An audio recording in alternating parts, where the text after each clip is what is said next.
So, um, if you cast your mind back to the late summer of 2019, the British Prime Minister at the time made this huge decision to suspend Parliament. Prorogation, right? Right. Yeah, the prorogation crisis. Exactly.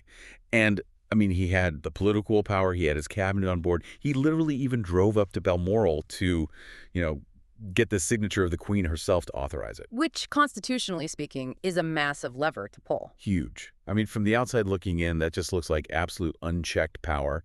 You've got the elected leader and the monarch basically agreeing to hit the pause button on the entire legislative assembly. Yeah.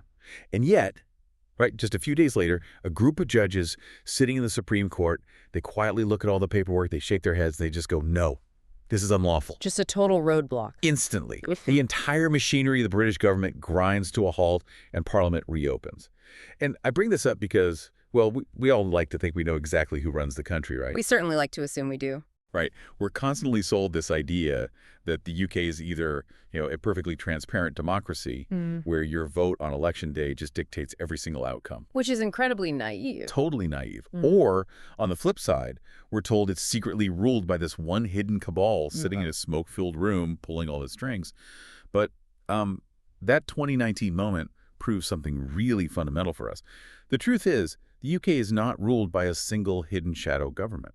Instead, it's shaped by this remarkably dense, heavily layered ecosystem of visible, semi-visible, and frankly, entirely opaque influence. Yeah, and that case is actually the perfect starting point for this deep dive because it completely shatters that illusion of sovereign omnipotence. Right. The background architecture of British power is incredibly real, but it is deeply pluralistic. It's this constantly shifting environment of, legal constraints, institutional rule books, competing networks. You just cannot understand how the country is governed if you only look at the person standing at dispatch box in the House of Commons. Okay, let's unpack this because we are going to spend the next hour exploring a central, absolutely vital question for you listening. Who or what really shapes Britain from the background? And I guess more importantly, how much of that influence is documented and plausible versus how much of it is overstated, exaggerated, or just straight up conspiratorial? Which is a very blurry line for a lot of people. Oh, massively. We're going to dive into the private clubs in St. James's, the elite schooling pipelines, the Treasury's hidden spreadsheets, the huge lobbying scandals. But to do that without falling into a rabbit hole of total paranoia, we need a map. We need a framework to actually understand what we're looking at when we examine the sources for this deep dive. We do. And look, to approach this objectively, we have to establish a really strict analytical distinction between power, authority, and influence. Right, they aren't the same thing. None at all. It is intellectually fatal to treat all forms of leverage as the exact same thing. I mean, a billionaire texting a minister is not the same thing as a judge striking down a law.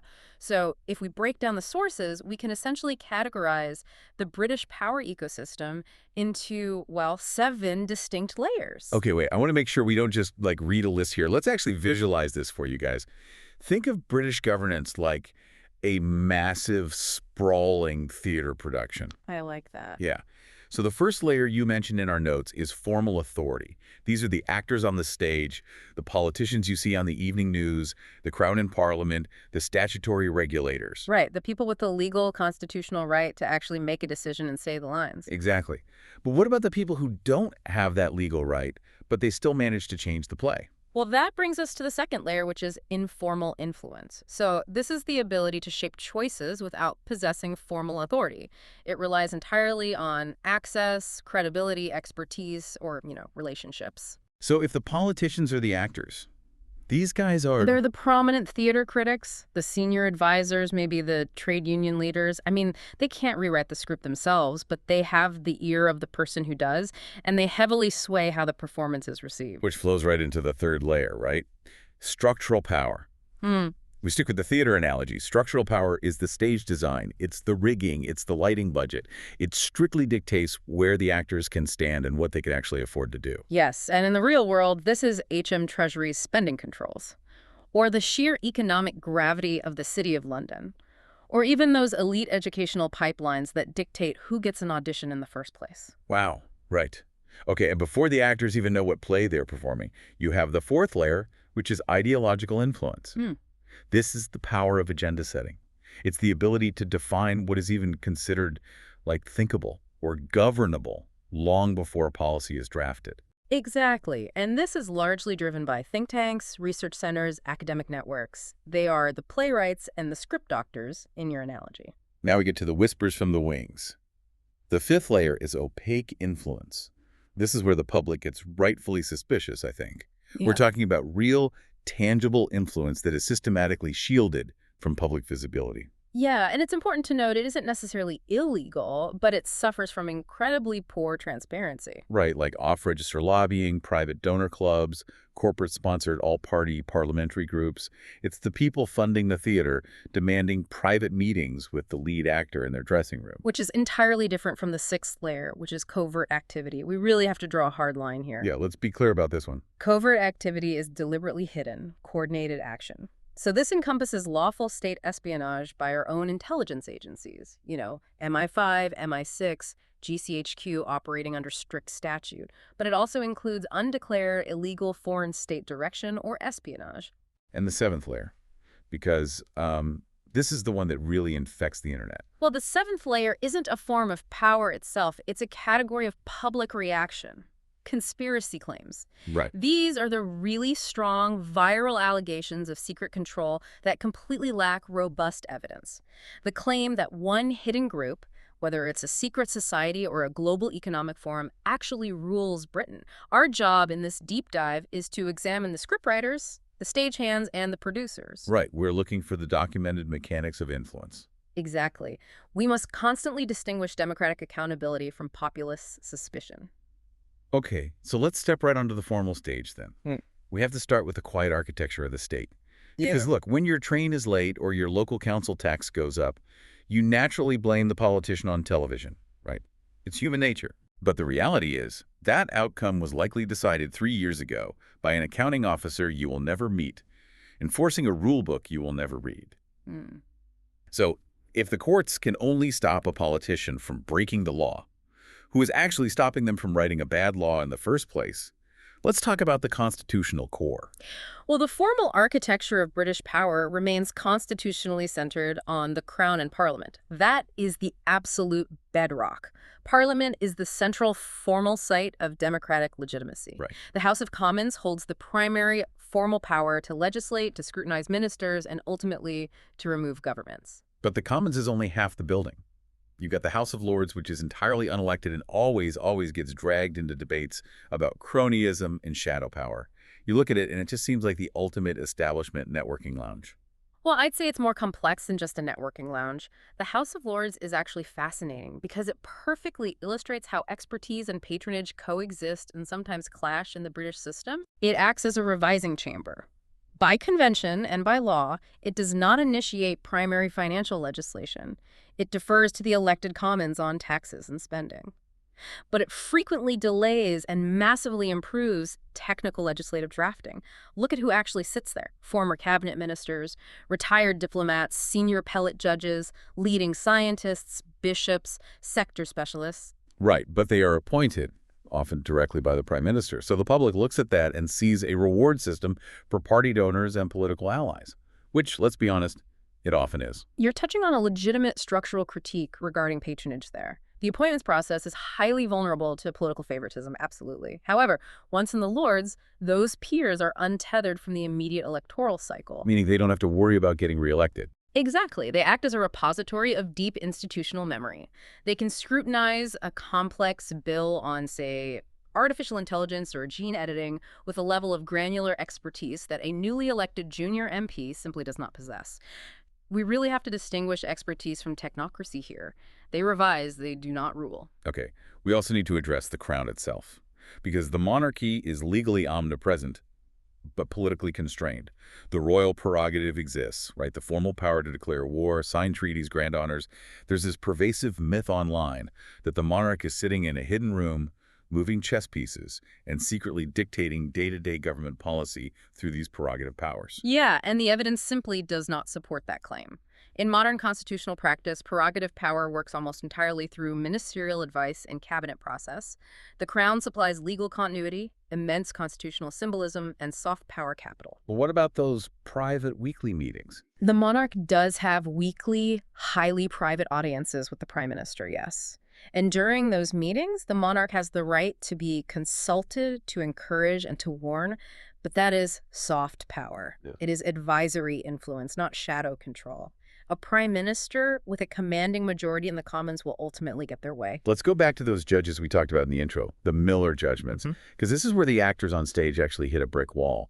When we talk about formal authority, we tend to think of the prime minister as having a blank check. Like, if they have an 80-seat majority, they can just do whatever they want. Right, absolutely cannot. And this is where the British Constitution, despite being uncodified, really shows its teeth. Senior courts do not govern in the executive sense. They don't write budgets, they don't design welfare systems, they don't negotiate trade deals. Right. But they hold massive power to decisively constrain executive action by enforcing legality. The legal culture in the UK is one of the most unyielding limits on ministerial power. Walk us through the mechanics of that 2017 Miller judgment, because it was a seismic shock to the system. The government wanted to trigger Article 50 to leave the European Union. They basically argued they didn't need Parliament to vote on it. They could just use the royal prerogative, essentially executive fiat. Correct. The executive argued that making and unmaking treaties is a prerogative power, historically exercised by the Crown without parliamentary approval.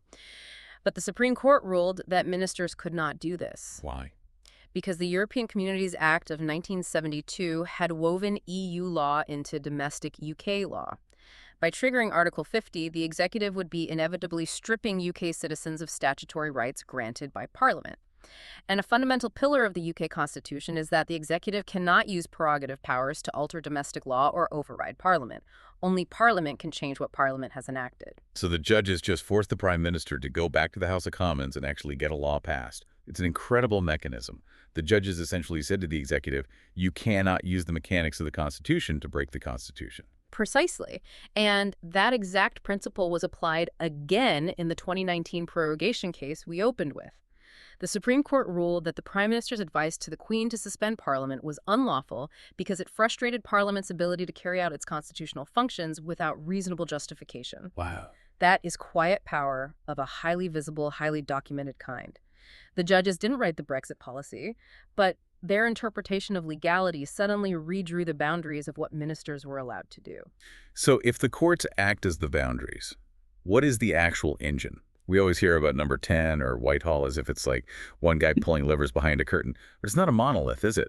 Far from it. The center of government is a highly complex network. It includes number 10 Downing Street, the Cabinet Office, HM Treasury, and the Cabinet Secretary.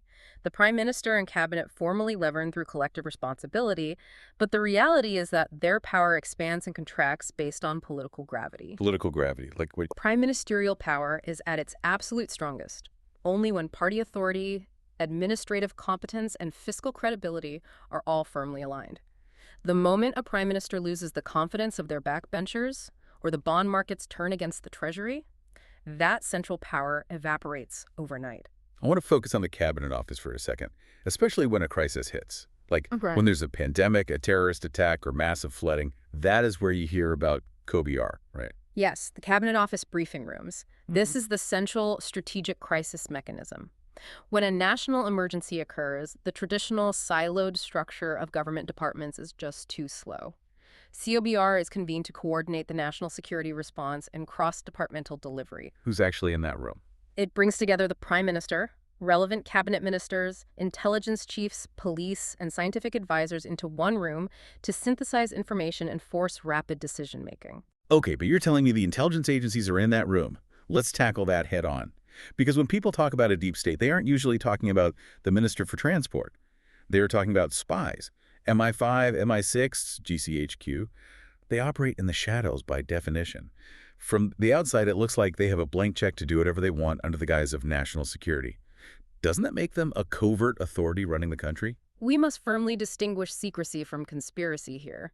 The UK's intelligence apparatus operates strictly under statute. They do not exist in a legal vacuum. MI5, MI6, and GCHQ are accountable to the law, specifically frameworks like the Investigatory Powers Act. Okay, but how is that actually checked? Furthermore, we have robust oversight mechanisms. We have the Intelligence and Security Committee, the ISC, that's a cross-party group of parliamentarians cleared to scrutinize their policy, administration, and expenditure. We also have the Investigatory Powers Commissioner's Office, IPCO, which is led by senior judges, and they oversee and audit their use of warrants for surveillance. But the public can't see what they're doing. I mean, Well, if the ISC publishes a report, it's heavily redacted. If a warrant is issued to tap a phone, I can't look that up on a government website. That opacity is exactly what breeds the deep state narrative for that. Look, the opacity is undeniably frustrating for absolute transparency advocates, I grant you that. But democratic scrutiny of the security state is heavily constrained by the necessary classification of intelligence.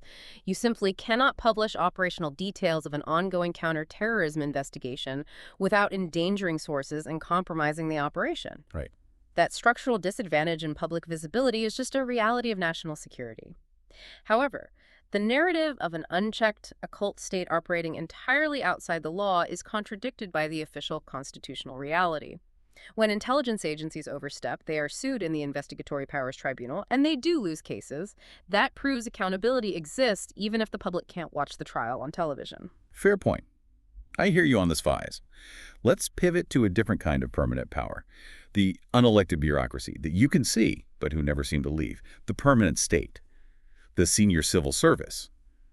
We have this deep cultural obsession in Britain with the Sir Humphrey myth, right from the classic comedy Yes, Minister. Oh, yes. The idea is that the elected politician is this naive amateur passing through, and the permanent secretary, the top civil servant, is an autonomous puppet master secretly running the department, bearing policies they don't like, manipulating the minister. How much power do permanent secretaries really have? Do they actually run the country?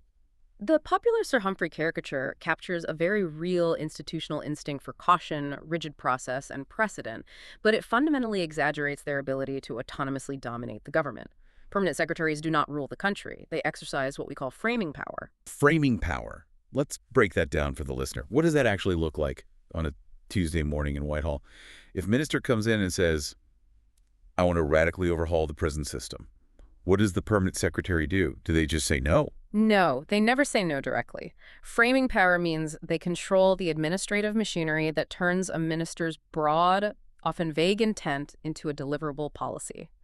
They control departmental memory, they route the internal papers, they decide which experts are consulted and in what order. Okay. Senior officials use their mandate to, and this is crucial, slow, warn, reorder, narrow, or de-risk ministerial proposals. So they essentially put the minister's idea through an obstacle course. They say, Minister, wonderful idea, but to do that we need a consultation, an equality impact assessment, primary legislation, and Treasury approval. It'll take 4 years. That sounds a lot like institutional sabotage to a politician in a hurry. But we must explicitly distinguish institutional inertia from sabotage. Permanent secretaries remain formally and legally subordinate to elected ministers. They are bound by the Civil Service Code to serve the government of the day with impartiality and objective advice. But they do slow things down. The historical record clearly shows that when ministers have strong political backing from the prime minister, a clear legislative mandate, and a practical grasp of detail, the permanent machine adapts and implements the policy.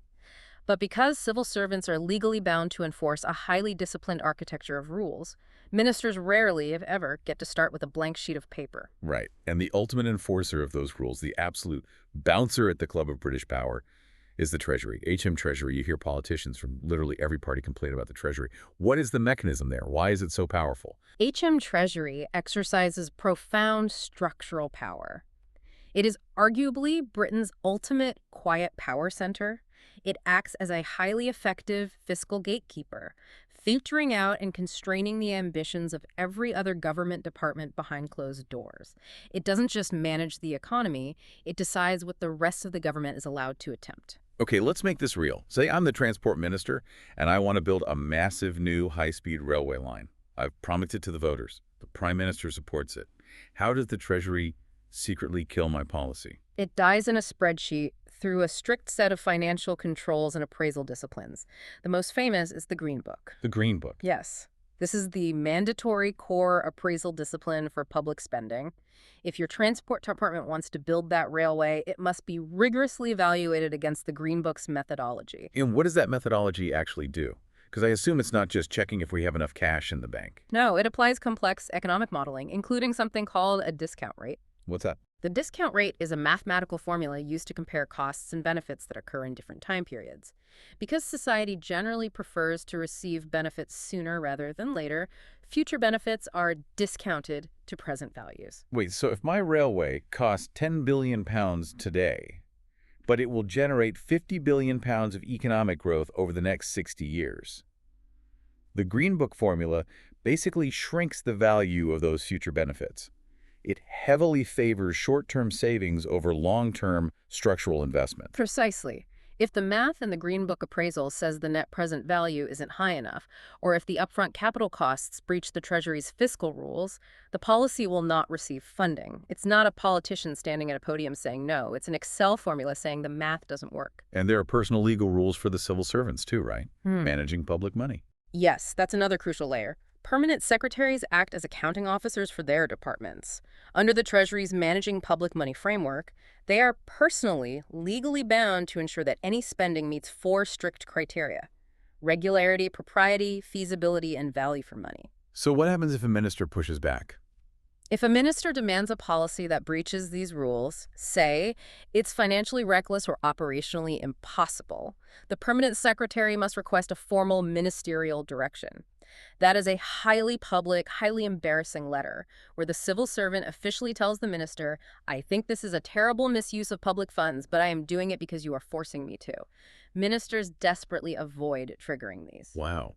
So if the Treasury filters, sequences, and secretly kills policies behind closed doors before the public ever even sees them, isn't that just control by another name? I mean, if the public never gets to debate the railway because an accounting officer and a discount rate killed it 3 years ago, who is really in charge? Well, the evidence supports the conclusion that this is administrative gatekeeping, not sovereign control.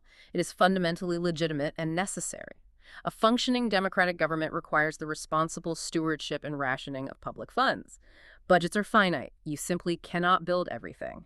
However, the democratic issue here is the lack of transparency. It operates in a massive gray zone. It is a quiet architecture of policy selection.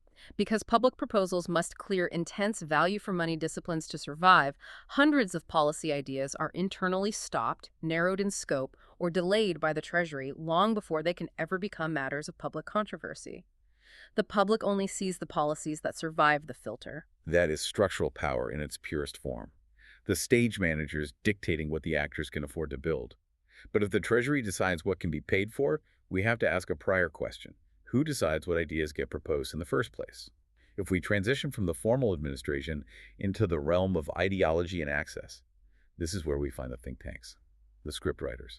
Think tanks exercise profound power in the UK, but they do it by sitting at the junction of ideas, careers, media, and party politics. They operate in the ideological layer of our framework. Right. They don't write the laws directly, and they can't vote in Parliament. But they supply the ready-made policy packages and the ideological language to sympathetic politicians. They are the pipeline of ideas. Let's look at a concrete mini case study of how this works mechanically. The Center for Social Justice, the CSJ, and the creation of universal credit. This is a perfect example of how ideological influence operates and translates into formal policy. Universal credit was one of the most massive, sweeping reforms of the British welfare system in a generation. Yeah. It fundamentally altered how millions of people received benefits. Yeah. But the foundational concept for that overhaul wasn't drafted by civil servants in the Department for Work and Pensions. It was incubated by the CSJ, a prominent think tank in the conservative free market ecosystem. All right, in 2009, the CSJ published this massive report called Dynamic Benefits. That report laid out the entire architecture for universal credit. They basically handed the political establishment a prepackaged policy, complete with the data, the structural arguments, and the specific language needed to sell it to the media and the public. Exactly. When the conservatives entered government, that think tank paper essentially became the blueprint for the state. It proves there is a genuine documented pathway from think tank incubation to ministerial policy. And we see this exact same dynamic across the political spectrum. Yeah. Look at the center-left equivalent, the Fabian Society.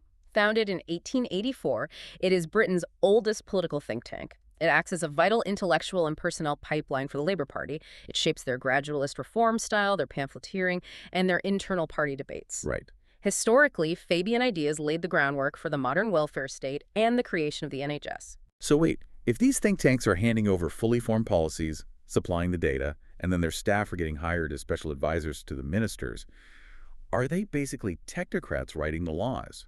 Are the politicians just laundering think tank ideas because they are too busy to come up with their own? We must carefully distinguish expertise from technocracy and influence from command. The Fabian Society does not secretly control the Labour Party, and the CSJ did not exercise sovereign command over the welfare state. What's fascinating here is how their influence operates through establishing the boundaries of political debate rather than issuing orders. They rely on trier intellectual alignment, right? If the minister doesn't already agree with the think tank's worldview, that report goes straight in the bin. Precisely. A think tank cannot force a minister to do anything. They build influence by training young staff who eventually move into government advisory roles, by providing expert commentators to the media to shape public opinion, and by offering oven-ready solutions to politicians who already share their ideological worldview. It's a symbiotic relationship. It is. The politician needs a credible policy. The think tank needs a vehicle for its ideas. This is highly visible network power, not secret command. Okay, but think tanks need funding. To write those reports, they need researchers, and researchers need salaries. Politicians also need funding to run campaigns. Let's follow the money into the world of political finance and private clubs. Now, we always hear comparisons to the United States, where there's essentially unlimited dark money flowing through super PACs, and billionaires can spend hundreds of millions on television ads.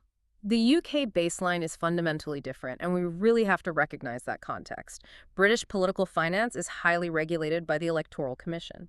Parties are only allowed to accept money from permissible sources, essentially UK-registered voters and companies carrying out business in the UK. Right. Furthermore, there are strict reporting requirements for donations and loans, and strict national spending limits during election periods. The risk of unlimited constitutionalized campaign spending totally overwhelming the system is much lower in the UK than in the US. Let me push back there, because that sounds, well, overly comforting. The real risk in Britain, the thing that actually warps the system, isn't buying a television ad. It's unequal access. It's the donor clubs. It's the private gentlemen's clubs in St. James the Carlton Club, the Garrick. The trust markets. Exactly. These places act as trust markets. They are hubs for gossip, patronage, and relationship building. If you donate heavily to a political party, you might not be buying a specific line in a specific law, but you are absolutely buying a seat at the table. You get a private dinner with a cabinet minister. You get to whisper in their ear over a glass of wine. I agree that the inequality of access is profound, but here we must explicitly distinguish access from corruption. Securing a private meeting or earning the trust of a politician through soft social proximity in a private club does not mean a donor possesses the power to command a government decision. Influence is not a vending machine where you put in a donation and a policy pops out. No, but it skews the agenda.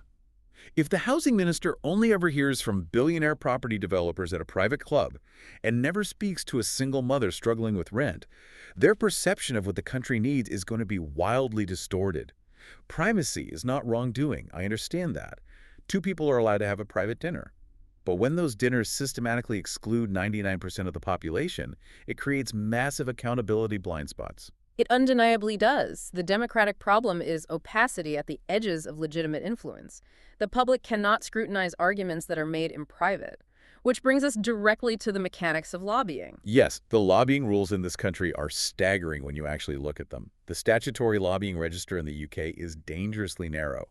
It primarily applies only to VAT-registered consultant lobbyists who are directly communicating with senior ministers or permanent secretaries on behalf of external clients. Which leaves vast swaths of actual lobbying completely outside the most visible statutory transparency frame. It's a massive loophole. If I am the CEO of a massive tech company and I personally lobby the prime minister, I don't have to register because I am in-house.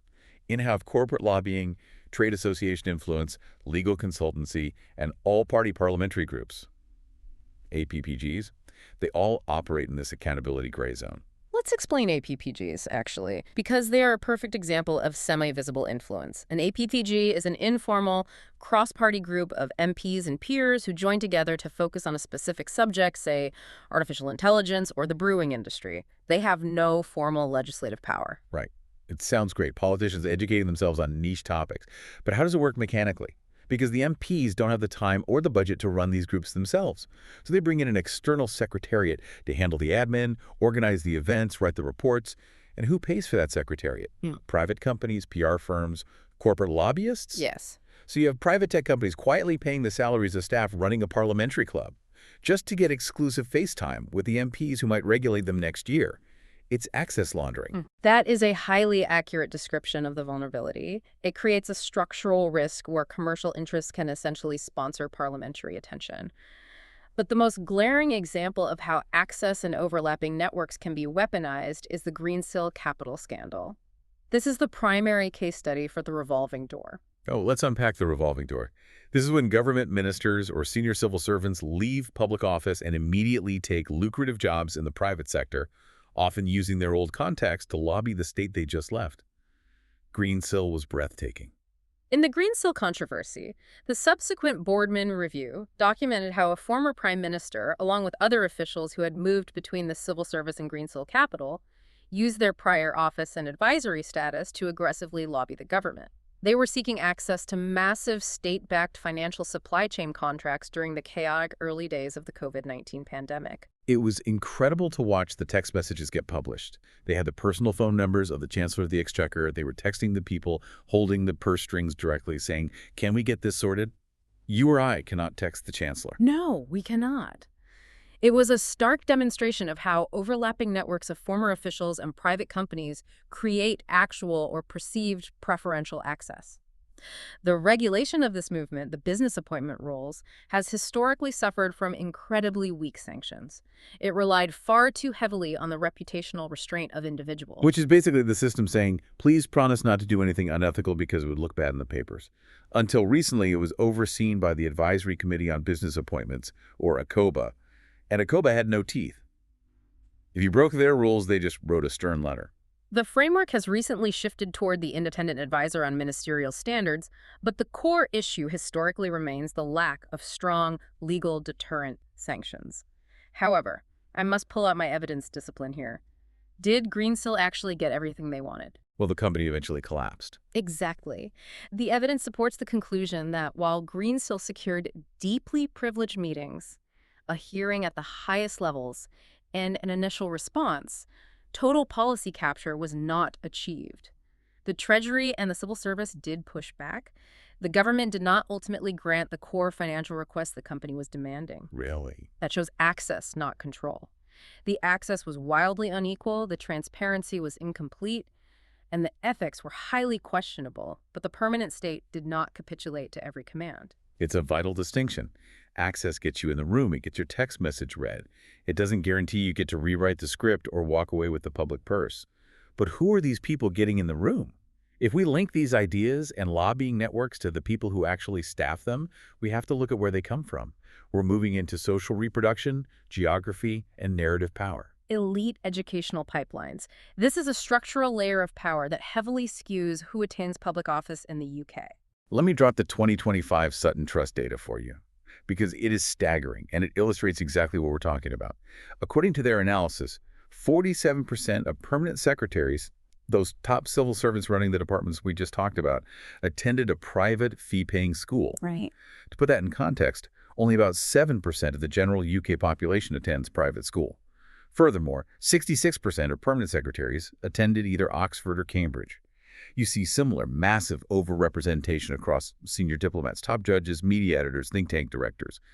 So when a normal person looks at those numbers, they immediately think it's an old boys network. It's a deliberate, orchestrated plot by the rich to keep power within a secret upper-class clique. And that is exactly where we must explicitly distinguish elite reproduction from deliberate plotting. It is not a covert conspiracy where people gather in a dark room and vow to keep state school kids out.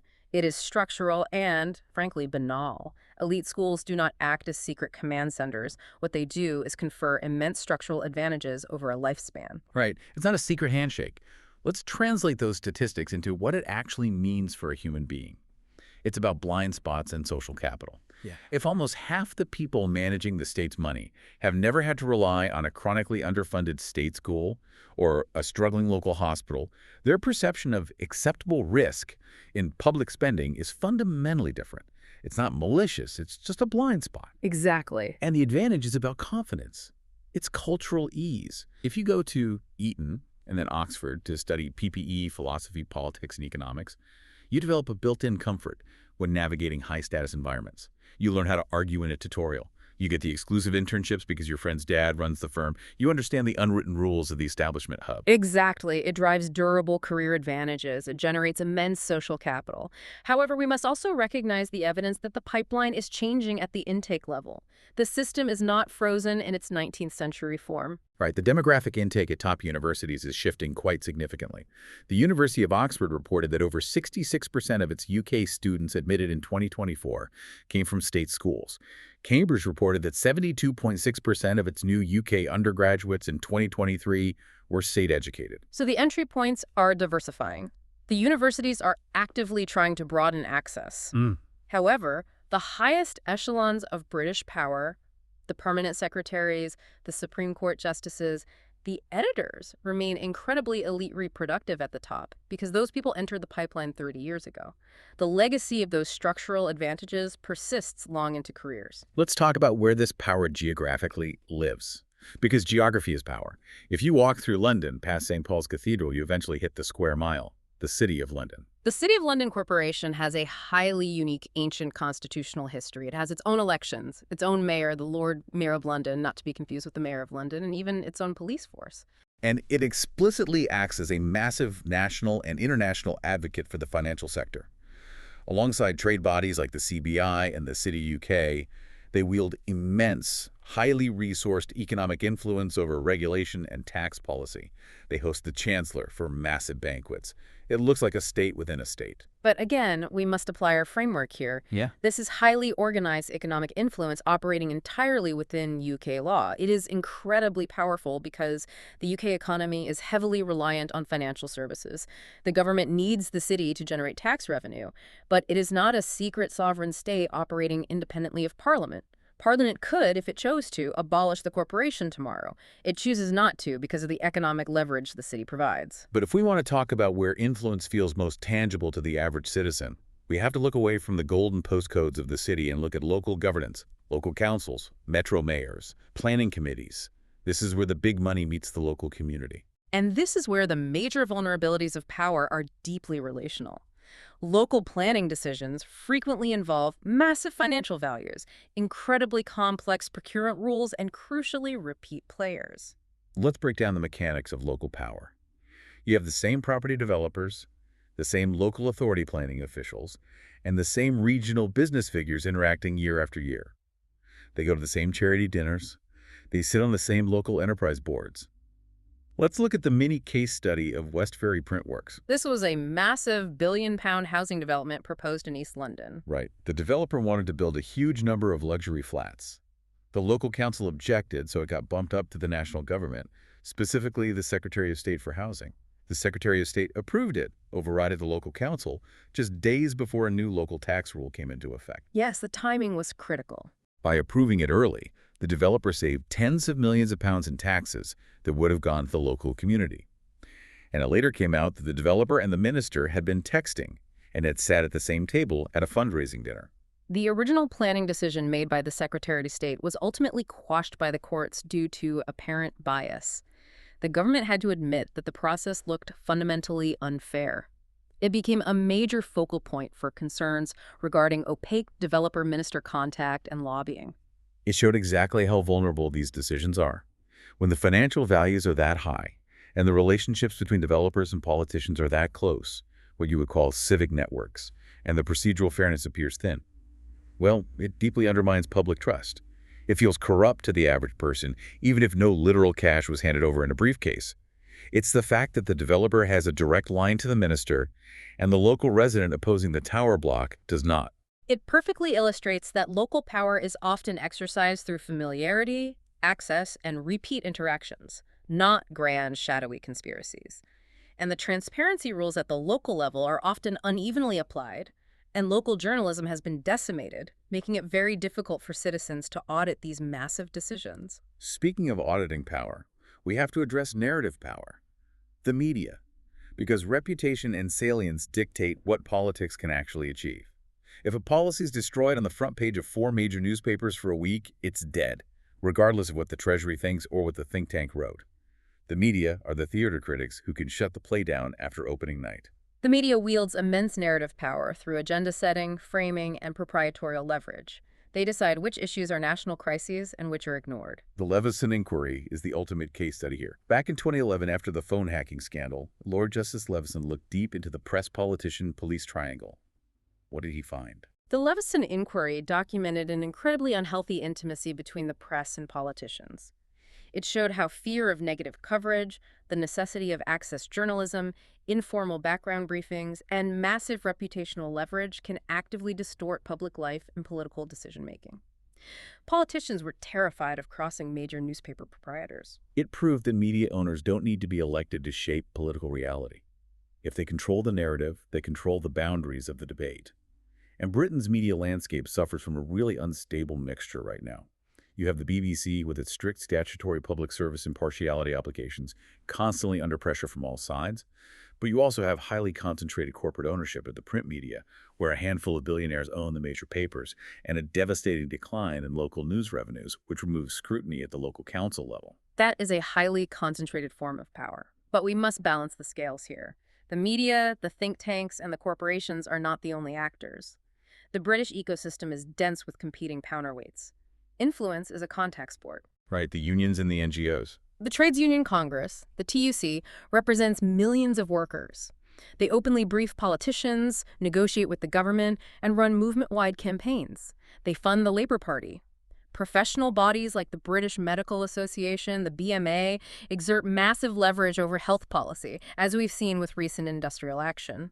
NGOs like Liberty or Stonewall combine strategic litigation, parliamentary briefings, and public advocacy to shape legislation openly. This proves that power isn't just a top-down monolith of rich guys in suits. It's a competing, pluralistic ecosystem. But what about foreign influence? That's the specter that always gets raised, especially around elections. Foreign states are buying our politicians. We must strictly distinguish legitimate foreign influence from covert, undeclared state direction. What's the difference in practice? Diaspora advocacy, British citizens of foreign descent lobbying for international causes is normal. International business lobbying or alliance cooperation with NATO partners are normal parts of a globalized democracy. That is legitimate, visible participation.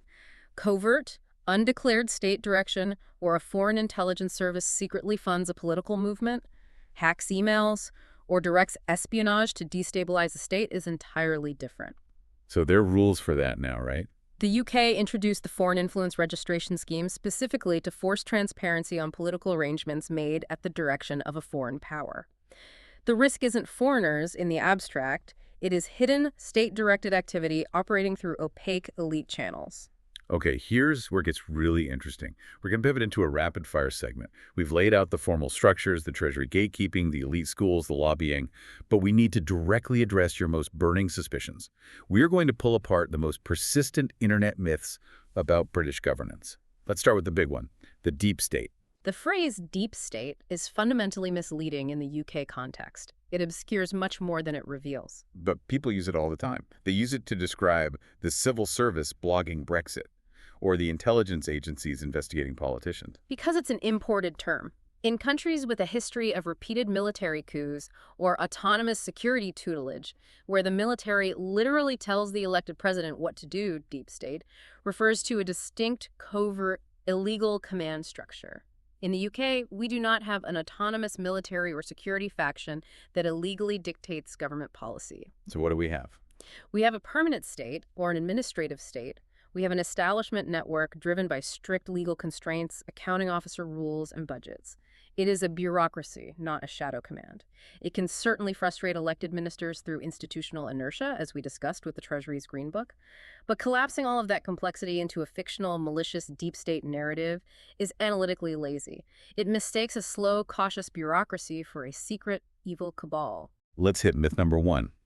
Freemasons control the police and the judiciary. You hear this constantly. Secret handshakes, getting people out of speeding tickets, or rigging court cases. The claim that Freemasons exercise secret, systemic control over the British state is completely unsupported by robust evidence. But people didn't just make this up out of thin air.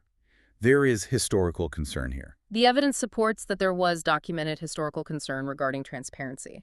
In 1998, a Home Affairs inquiry looked into undeclared Masonic membership within local government and the justice system. The concern was serious enough that new rules were introduced requiring successful, first-time judicial candidates to declare if they were Freemasons. So the government took the threat seriously. They took the perception of bias seriously. That case study demonstrates that secrecy in public office damages public trust, even without proven corruption. Eventually, the compulsory declaration policy was dropped after legal challenges regarding freedom of association because no actual evidence of systemic bias was found. Here's the critical distinction. Freemasonry generates plausible network effects. Network effects, meaning? It creates private social capital, mutual recognition, and trust among members. But a shared lodge does not equate to a hidden command network over the government. Generating social capital is not the same as sovereign rule. Systemic institutional control is completely unsupported. Myth number 2. The Fabian Society secretly controls labor and Britain. We touched on this earlier. The Fabians wield massive ideological and educational influence over the Labor Party. They provide a personnel pipeline. But it's not a secret. You can go on their website right now and read their pamphlets. You can buy a ticket to their public conferences. It's this highly visible network power, not a secret cabal issuing hidden commands to the Prime Minister in the dead of night. Exactly. Myth number 3. The City of London is a sovereign secret state. It has its own mayor, its own police, its own traditions. It is highly resourced and uniquely structured, yes. But it acts as an organized economic lobbyist. It advocates fiercely for the financial sector, but it remains strictly bound by UK law and parliamentary sovereignty. It cannot pass its own national laws. It is not an independent nation-state operating inside Britain. Myth number 4. The World Economic Forum, the WEF, dictates UK policy. You hear this constantly around the Davos conference. The idea that Klaus Schwab is telling the British Prime Minister exactly what to do. Elite networking and convening at Davos must never be conflated with formal command authority over sovereign parliaments. The WEF is a high-level networking forum. Ideas are shared, relationships are built, and global agendas are discussed. But the WEF possesses zero constitutional authority to pass a single law, raise a single tax, or dictate a single policy to the British government. So it's just talk. It is ideological convening, not sovereign command. If a British politician adopts an idea they heard at Davos, it is because they chose to, not because they were ordered to. I think we've successfully detonated those myths. But as we transition to synthesize this vast architecture we've discussed over the last hour, we have to admit the system isn't perfect. We've talked a lot about the gray zones, the lobbying loopholes, the unelected think tanks, the Treasury's hidden spreadsheets. The UK actually possesses a strong constitutional accountability architecture. We have the National Audit Office, the NAO, which rigorously inspects government spending. We have robust parliamentary select committees that grill ministers and civil servants publicly. We have judicial review, as we saw with the Miller cases. But the actual democratic failures happen when that accountability is weak, or when it looks in the wrong direction. The primary failure is often weak enforcement, incredibly narrow scope, or a lack of timeliness in investigations. The oversight interventions are frequently ex post. They happen after the damage is already done, after the money is already spent, rather than acting as a preventive measure. So how do we fix it? We don't need apocalyptic, burn-it-all-down overhauls. We don't need a revolution. We just need realistic, unsensational reforms to narrow those gray zones. Precisely. We need to significantly widen the statutory lobbying register. It must capture in-house corporate lobbying and substantive policy-shaping contacts, not just external consultants. We need to strengthen the publication of donor access and hosted events so the public can clearly track how financial contributions facilitate private political access. We need to give the post-public office controls the revolving door rules for exiting ministers much stronger, actual legal deterrent sanctions, and force quicker publication of employment moves. We have to continue tightening the rules around APPGs to completely eliminate the ambiguity of who is secretly funding these parliamentary clubs. We must strictly enforce and fund local scrutiny capacity to audit those complex planning and procurement decisions at the local council level, preventing another West Ferry situation. And we need standardized transparency regarding how think tanks are funded, so we know exactly who is paying for the scriptwriters. These reforms are not designed to abolish politics or ban expertise or stop people from having dinner together. They are simply designed to bring the background architecture of elite influence into public sight. So what does this all mean? If we zoom all the way out, past the Treasury spreadsheets, past the think tank reports, past the private clubs in St. James's, who really runs Britain? It means that Britain is not governed by a single secret center. True power in Britain is shaped by a complex, constant, dense interaction. It is the interaction of elected government holding formal office, permanent administration enforcing fiscal constraint, legal norms upheld by the courts, class reproduction through elite schools, the agenda-setting power of donors and media systems, and the ultimate pressure of public opinion. Grand conspiratorial claims fundamentally fail because they forcefully collapse highly differentiated ordinary mechanisms of influence into one totalizing fictional story. The background power is real, but it is deeply pluralistic. It is a messy, competing ecosystem. We've spent this deep dive exploring the quiet architecture of human institutions, the Treasury gatekeepers, the ideological think tanks, the elite schools that build confidence in networks. But as we move further into the 21st century, consider this. The newest background power shaping our political reality isn't a civil servant in Whitehall. It isn't a wealthy donor sitting in a private club. It's the digital algorithms and tech platforms that silently, instantly filter the information you receive every single day. If the British administrative state at least has an audit office and parliamentary committees and judicial review to keep it in check, who is auditing the invisible algorithms that are quietly setting your daily political agenda? Something to think about the next time you scroll.